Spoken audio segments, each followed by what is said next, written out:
อยู่นะอยู่น่าจะประมาณแล้วก็จะทำให้เห็นขนาดอย่างไร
ตอนแรกจะไปหาตลับเมตรแต่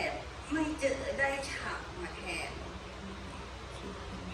อันนี้ฉากจะ30 เซน30 เซนนะนี่30 เซนเห็นไหม30 เซนนี้อยากจะเทียบกับขนาดของตัวเลขนะคะ30 เซนน่าจะประมาณ35 เซนประมาณ5 เซนได้35 เซนแล้วก็มีอะไรอีกคือแท่นชาร์จ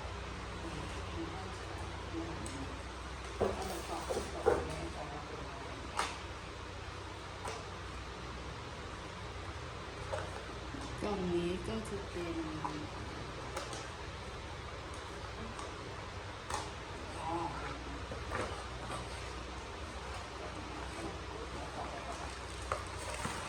กล่องนี้ก็จะเป็นสายไฟเสียบกับปลั๊กบ้านเราได้ค่ะเสียบได้ค่ะเป็นแบบนี้โอเคเลยต้องให้นิดนึงโอเคก็ปลั๊กเป็นแบบนี้ค่ะที่ให้มาแล้วก็หัวเป็นแบบนี้เห็นไหมนี่นะ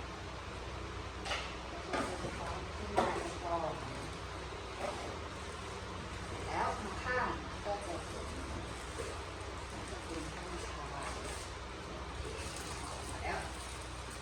แกะตัวแท่นชาร์จลักษณะแบบนี้ก็ซีนมา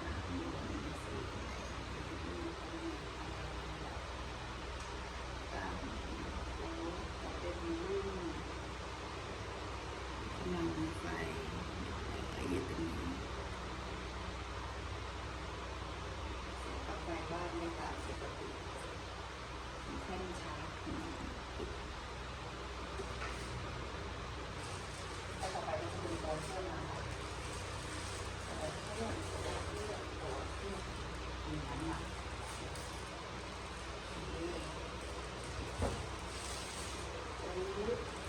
นักคือแล้วน้ำหนักเหมือนกันโอเคเครื่องก็จะเป็นแบบนี้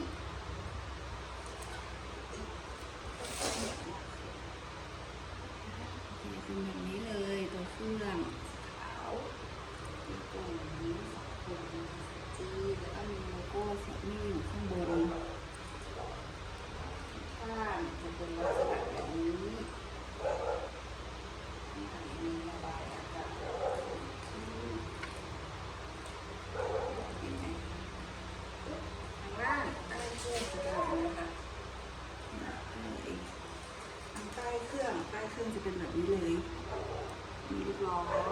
ตัวแกนอะไรใส่มาเรียบร้อย แล้วก็มี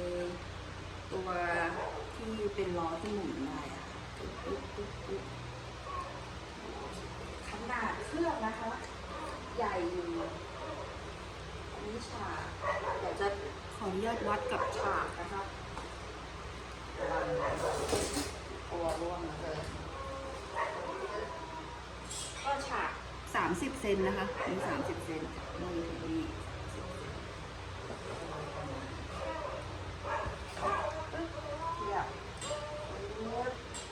ก็ประมาณที่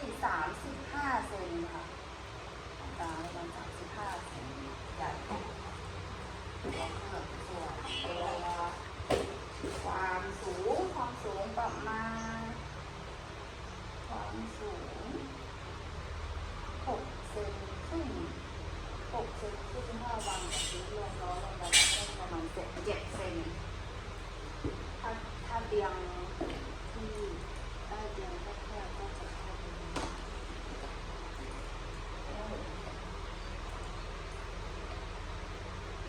มีความโยกอันนี้จะถูกใช้คำว่าโยกมันลงไปแต่ว่ามันลงไม่สุดอะค่ะเดี๋ยวจะให้ดูมีความโยงนี่ค่ะขึ้นอยู่พื้นใช่ไหมแต่ก็ล้อสัมผัสพื้นแล้วแต่ว่าตัวน้องจะกระดึกได้นี่ค่ะนี่ค่ะนี่มันอยู่เล่นมีความ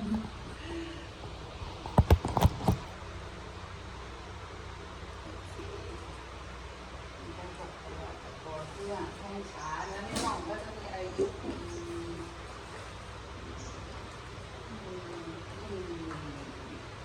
เดี๋ยวขอแนะนำเอาหลบก่อนมีความโยงจริงค่ะดูล้อ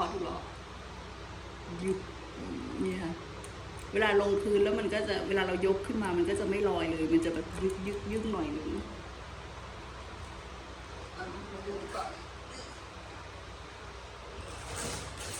กล่องนะคะ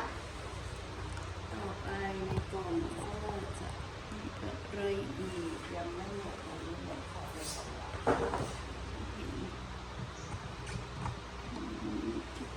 ชื่อโอเค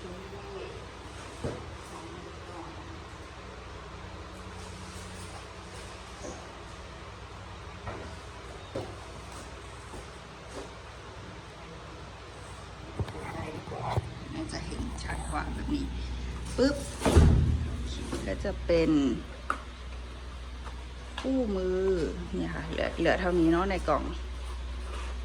ปึ๊บดึงออกมาคู่มือปึ๊บจื้อ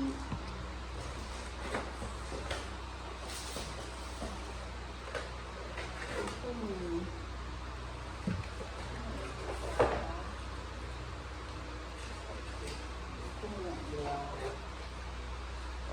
มือนะคะเจ้าเครื่องนี้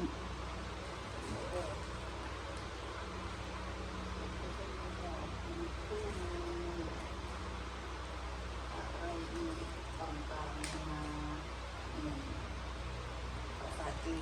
นทั้งหมดเลยค่ะดูภาพอันนี้ก็เป็นภาษาจีนเหมือนกันหน้าหลังจีนหมดเลยภาษาจีนทั้งหมดเลยค่ะก็ถ้าเกิดเป็นภาษาไทยก็น่าจะนั่นเพราะว่ามันค่อนข้างมีรูปมีอะไรที่เห็นละเอียดอยู่ว่าบอกว่าแต่ละอย่างเป็นเนื้อฟ้าเป็นอะไรเนี่ยถ้าเกิดว่าเป็นภาษาไทยก็น่าจะอ่านแล้วก็เข้าใจมากขึ้นแต่อันนี้เป็นภาษาจีนทั้งหมดเลยอ่านไม่ออก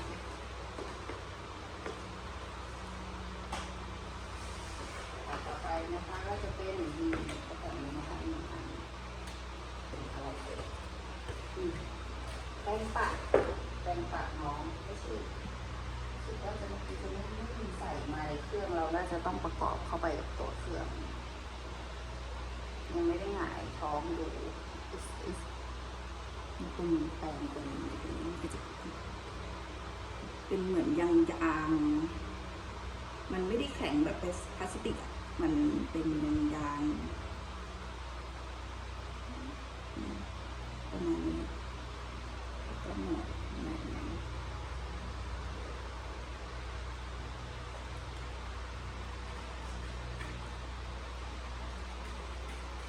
ก็หมดละเรื่องเดียวแล้ว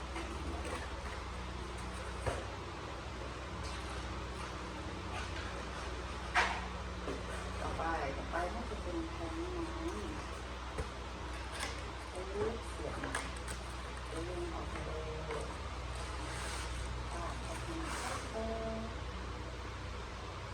หมดละเรื่องเดียวแล้วเป็นแท้งน้ำ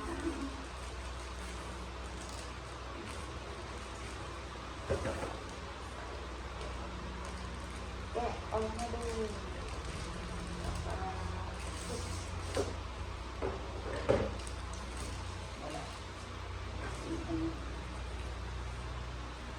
อันนี้ที่ดูในเขาบอกว่าเอาไว้ตัดพวกเส้นผมเวลามันพันกับแกนเครื่องอะค่ะไอตัวใบพัดข้างหลังก็ตัดออกมันก็ปัดเศษที่ติดออกก็มีมาให้ยังมาคู่กับไอตรงแท้งน้ำที่เขาจะเป็นอันนี้ม็อบมาทุกพื้น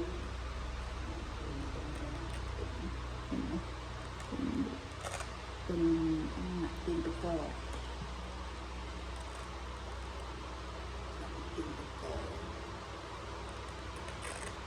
มันจะถอดไปซักได้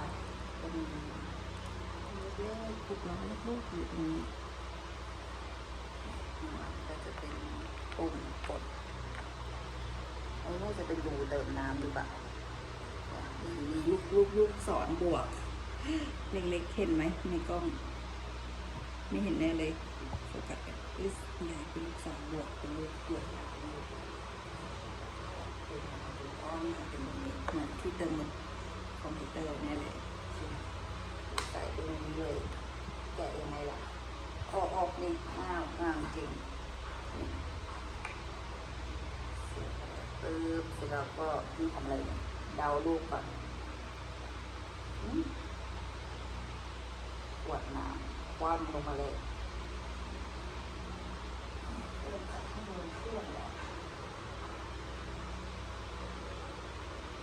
เขาไม่ให้ทำแบบนี้ไม่ทำแบบนี้ต้องเอาน้ำใส่ตรงนี้ไม่แน่ใจมันตรงว่าใส่ตรงไหนเครื่องก็ดีสิเนี่ยใส่น้ำตรงนี้แหละดึงเหรอทำยังไงล่ะคู่มือที่เราผ่านไม่ออก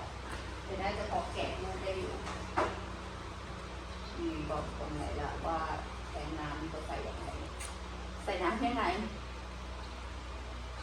มีในอุปกรณ์ตอนที่มีให้มามีม็อบมีอันมีที่น้ำแล้วก็มีสายเราได้ครบเนาะบอกเครื่องนี่เจอแล้วงัดออกมาเลยงัดออกมาหงายท้องปุ๊บเสร็จแล้วก็ดึงตรงนี้ขึ้นมาคือตรงนี้สามารถดึงได้ตอนแรกไม่กล้าดึงเพราะว่ากลัวมันจะขาดดูคู่มือปุ๊บก็เอาคือมันดึงได้ดึงเพื่อเติมน้ำมันก็จะดึงของป้าของหายปุ๊บแล้วก็เราน้ำเปล่าใส่ไปตรงนี้ไม่แน่ใจเหมือนกันว่าเขาแนะนำให้มันเยอะขนาดไหนแต่คือในนี้มันก็จะมีแบบว่าไอ้ตัวตู้สายขึ้นไปตัวก็คือมองเห็นสายอยู่นะสายที่มันอยู่ข้างในไม่แน่ใจเหมือนกันว่าเป็นท่อเป็นสายไฟหรือเป็นอะไรก็มีตรงนี้แบบเนี่ยคือมองเห็นแต่ทีนี้ก็อุปกรณ์ในกล่องนะมันก็จะหมดแค่นี้หมดแล้วมีแค่นี้เลยเดี๋ยวก็จะลองประกอบแล้วก็ลองใช้ดูแล้วหลังจากนี้ก็จะกลับมารีวิวว่าไอ้เครื่องเนี้ยมันเป็นยังไงบ้าง เนี่ยค่ะนี่ก็อุปกรณ์มีเท่านี้หลักๆมีเท่านี้เลยเนี่ยในกล่องก็จะมีมาให้เท่านี้จีอันนี้ก็จะเดี๋ยวต้องประกอบเข้าไป